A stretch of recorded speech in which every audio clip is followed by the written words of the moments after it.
So we're gonna seam together our R3R and our R2, just these first two, and make it easier to install it on the truss. And you're gonna do that with the G1D and the G1E.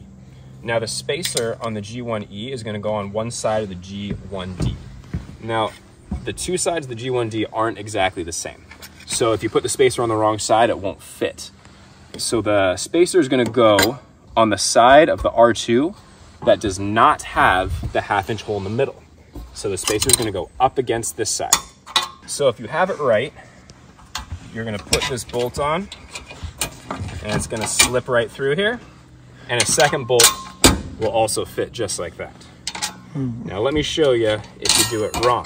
If this bracket is facing the wrong direction, and you try and put this bolt through, I'll do it from this side to show you better, you'll notice that it's kind of pinned. It doesn't sit square on the other side, and you can't get another 3/8-inch bolt through.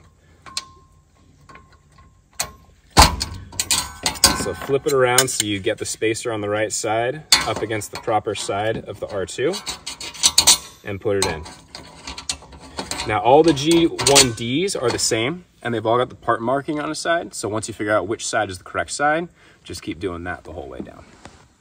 So now we're gonna put the R3R on here. And as you can see, when we set this up, we've got our 1/2-inch hole in the middle of the R2.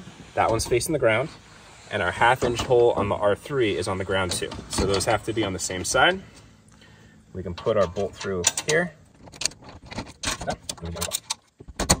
And now we'll put our nuts on, and we can tighten this right away so it's one rigid piece when we put it onto the R1s.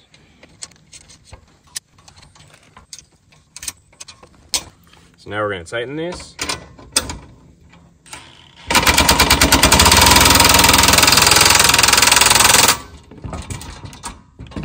Yeah, see how your nuts in the way. You have to. Yeah, there you go. So you have to do the top. You have to do the one behind the spacer first. Otherwise, there won't be room for your tool. So now these are all tight. When you pick this up, you got one rigid piece. All right. So now we're gonna put the next seam piece on the end. We're just gonna put in the two bolts and tighten them so that we're ready to add another one once we're out on the R1s.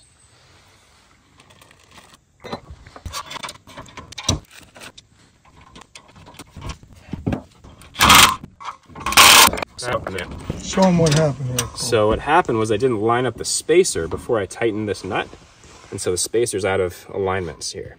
So what might be better is to loosen this a little bit and put a bolt through.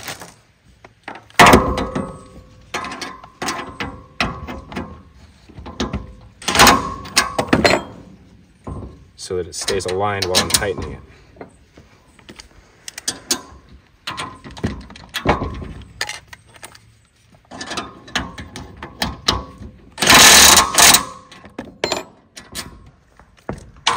Okay, that looks good.